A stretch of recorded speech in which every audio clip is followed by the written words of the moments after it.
ओम शांति। आज 4 सितंबर 2025 की बाबा की साकार मुरली है।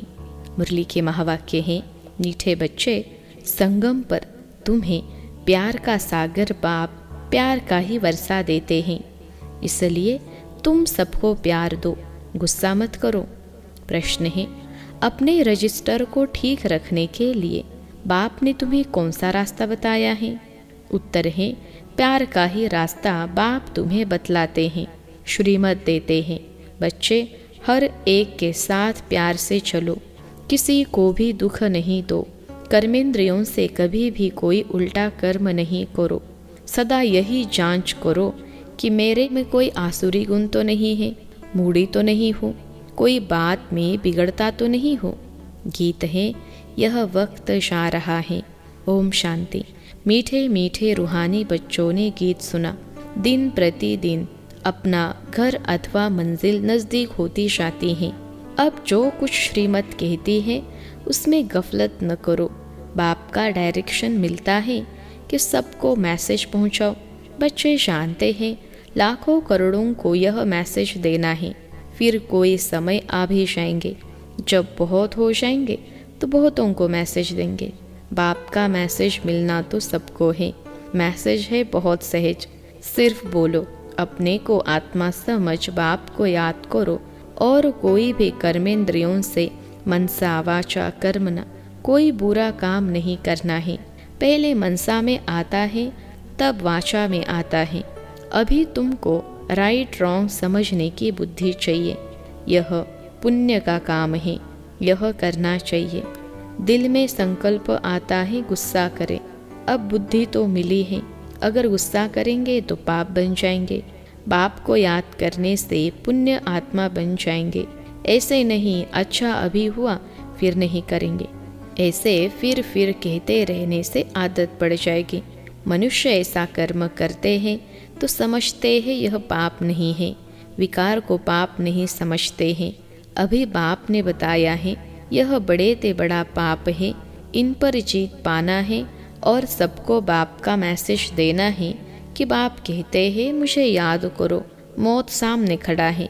जब कोई मरने पर होते हैं तो उनको कहते हैं गॉड फादर को याद करो, रिमेंबर गॉड फादर।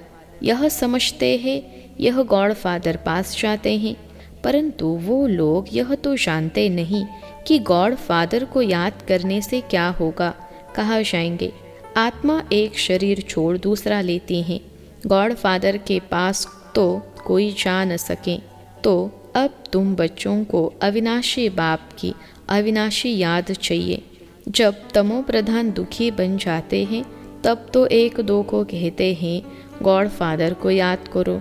सब आत्माएं एक दो को कहती हैं, कहती तो आत्मा है ना, ऐसे नहीं कि परमात्मा कहते हैं।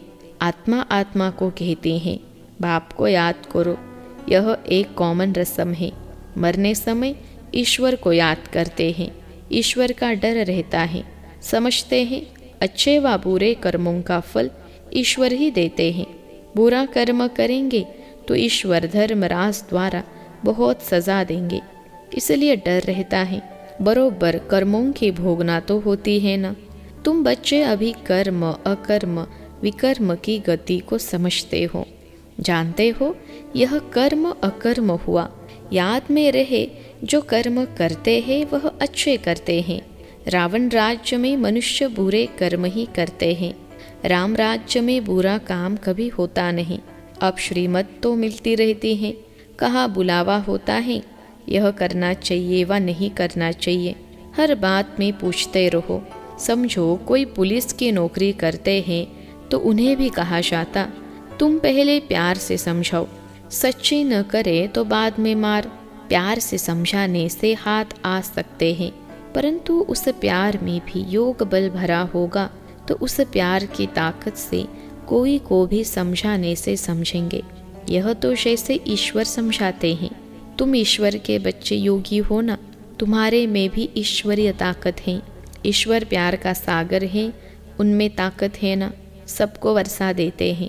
तुम जानते हो स्वर्ग में प्यार बहुत होता है। अभी तुम प्यार का पूरा वर्षा ले रहे हो। लेते लेते नंबरवार पुरुषार्थ करते करते प्यारे बन जाएंगे। बाप कहते हैं किसको भी दुख नहीं देना है, नहीं तो दुखी होकर मरेंगे। बाप प्यार का रास्ता बताते हैं। मनसा में आने से वह शक्ल में भी आ जाता है। कर्मेंद्रियों से कर लिया तो रजिस्टर खराब हो जाएगा। देवताओं की चाल चलन का गायन करते हैं ना, इसलिए बाबा कहते हैं देवताओं के पुजारियों को समझाओ।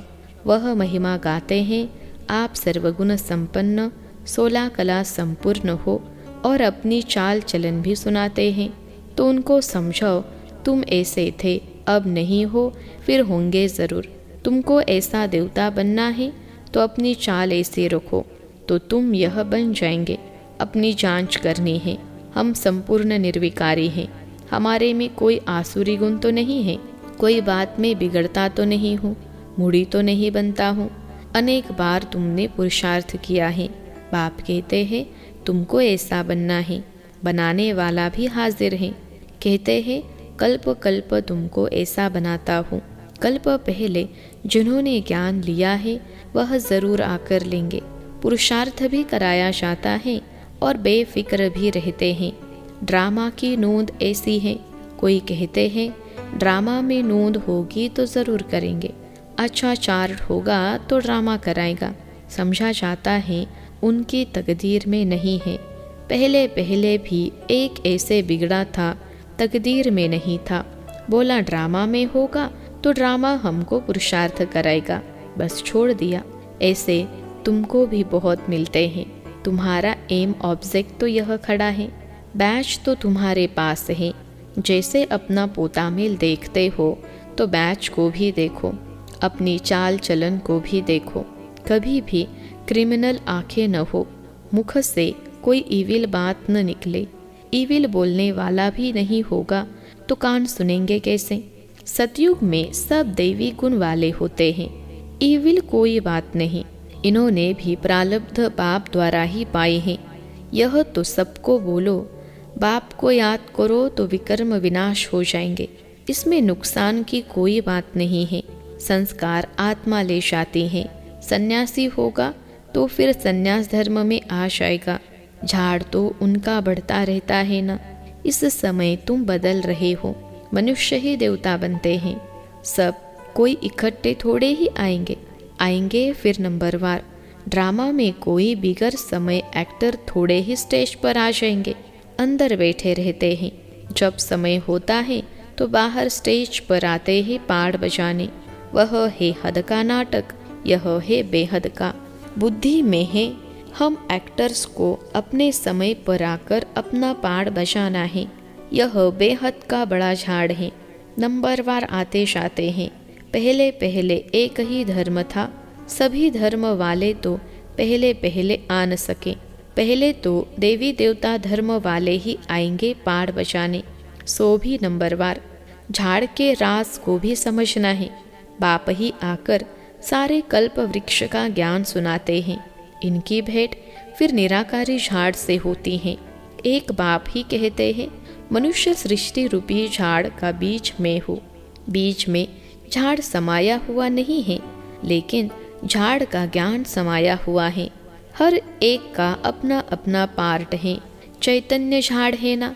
झाड़ के पत्ते भी नंबरवार निकलेंगे। इस झाड़ को कोई भी समझते नहीं है। इनका बीज ऊपर में है, इसलिए इनको उल्टा वृक्ष कहा जाता है। रचयिता बाप है ऊपर में। तुम जानते हो हमको जाना है घर जहाँ आत्माएं रहती हैं। अभी हमको पवित्र बनकर जाना है। तुम्हारे द्वारा योग बल से सारे विश्व पवित्र हो जाते हैं। तुम्हारे लिए तो पवित्र सृष्टि चाहिए ना। तुम पवित्र बनते हो तो दुनिया भी पवित्र बनानी पड़े। सब पवित्र हो जाते हैं। तुम्हारी बुद्धि में है, आत्मा में ही मन बुद्धि है ना। चैतन्य है, आत्मा ही ज्ञान को धारण कर सकती है।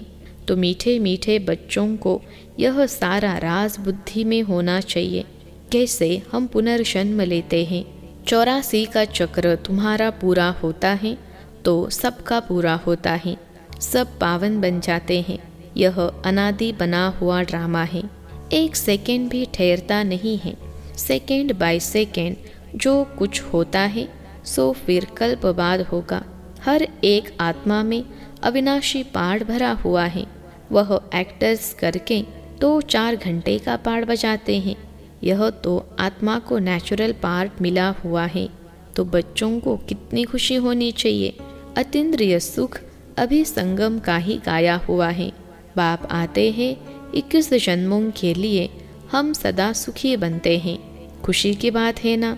जो अच्छी रीति समझते हैं और समझाते हैं वह सर्विस पर लगे रहते हैं।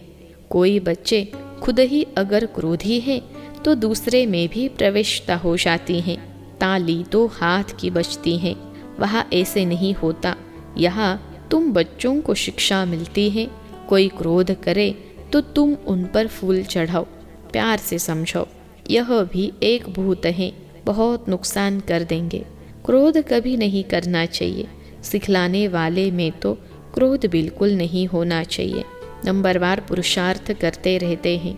किसका तीव्र पुरुषार्थ होता है, किसका ठंडा। ठंडे पुरुषार्थ वाले ज़रूर अपनी बदनामी करेंगे। कोई में क्रोध है तो जहाँ जाते हैं वहाँ से निकाल देते हैं। कोई भी बदचलन वाले रह नहीं सकते।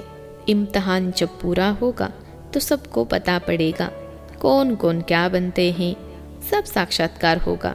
जो जैसा काम करते हैं उनकी ऐसी महिमा होती है। तुम बच्चे ड्रामा के आदि मध्य अंत को जानते हो। तुम सब अंतर्यामी हो। आत्मा अंदर में जानती है यह सृष्टि चक्र कैसे फिरता है। सारे सृष्टि के मनुष्यों की चाल चलन का, सब धर्मों का तुम्हें ज्ञान है। उनको कहा जाएगा अंतर्यामी। आत्मा को सब मालूम पड़ गया। ऐसे नहीं भगवान घट घट वासी है, उनको जानने की क्या दरकार है। वो तो अभी भी कहते हैं जो जैसा पुरुषार्थ करेंगे ऐसा फल पाएंगे। मुझे जानने की क्या दरकार है। जो करता है उसकी सज़ा भी खुद पाएंगे। ऐसी चलन चलेंगे तो अधम गति को पाएंगे।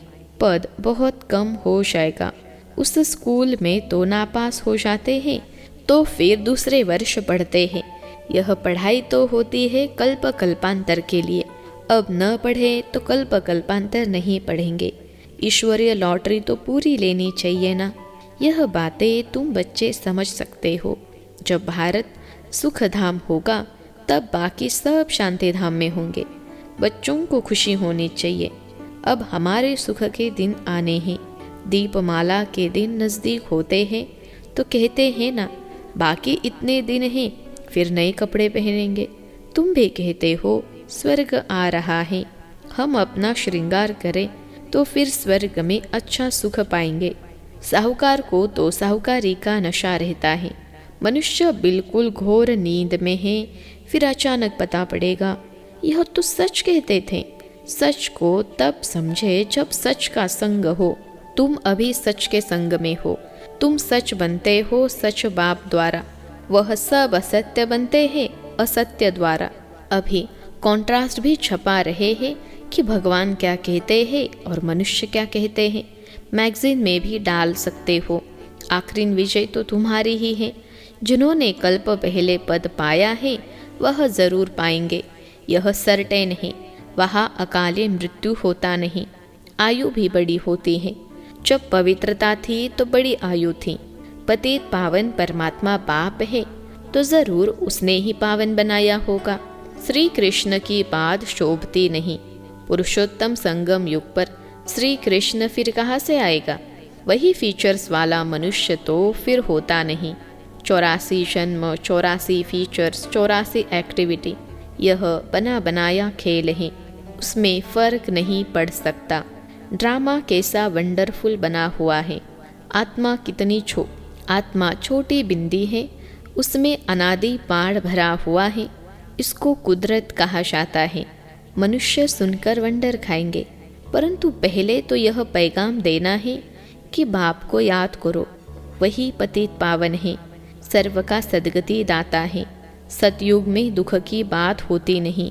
कलयुग में तो कितना दुख है, परंतु यह बातें समझने वाले नंबरवार हैं।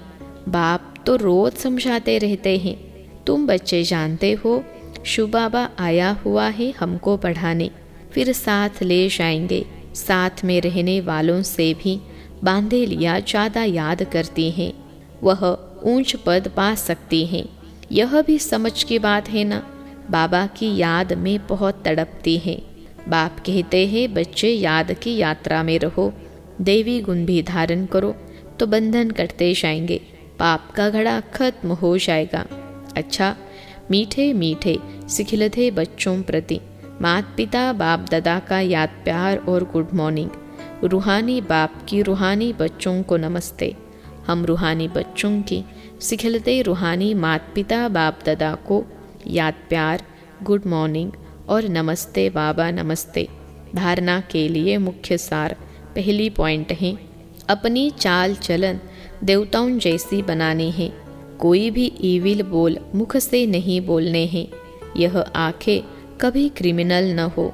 दूसरे पॉइंट है, क्रोध का भूत बहुत नुकसान करता है। ताली दो हाथ से बजती है, इसलिए कोई क्रोध करे तो किनारा कर लेना है, उन्हें प्यार से समझाना है। आज का वरदान है, त्याग, तपस्या और सेवा भाव की विधि द्वारा सदा सफलता स्वरूप भव। त्याग, तपस्या और सेवा भाव की विधि द्वारा सदा सफलता स्वरूप भव। विश्लेषण है, त्याग और तपस्या ही सफलता का आधार है। त्याग की भावना वाले ही सच्चे सेवाधारी बन सकते हैं। त्याग से ही स्वयं का और दूसरों का भाग्य बनता है और दृढ़ संकल्प करना यही तपस्या है। तो त्याग, तपस्या और सेवा भाव से अनेक हद के भाव समाप्त हो जाते हैं। संगठन शक्तिशाली बनता है। एक ने कहा, दूसरे ने किया। कभी भी तू मैं मेरा तेरा न आए तो सफलता स्वरूप निर्विघ्न बन जाएंगे। आज का स्लोगन है, संकल्प द्वारा किसी को भी दुख न देना, यही संपूर्ण अहिंसा है। संकल्प द्वारा भी किसी को दुख न देना, यही संपूर्ण अहिंसा है। अव्यक्त इशारे। अब लगन की अग्नि को प्रज्वलित कर योग को ज्वाला रूप बनाओ। योग को ज्वाला रूप बनाने के लिए सेकंड में बिंदी स्वरूप बन मन बुद्धि को एकाग्र करने का अभ्यास बार बार करो। स्टॉप कहा और सेकंड में व्यर्थ देह भान से मन बुद्धि एकाग्र हो जाए, ऐसी कंट्रोलिंग पावर सारे दिन में यूज करो। पावरफुल ब्रेक द्वारा मन बुद्धि को कंट्रोल करो। जहाँ मन बुद्धि को लगाना चाहो वहाँ सेकंड में लग जाए। अच्छा, ओम शांति।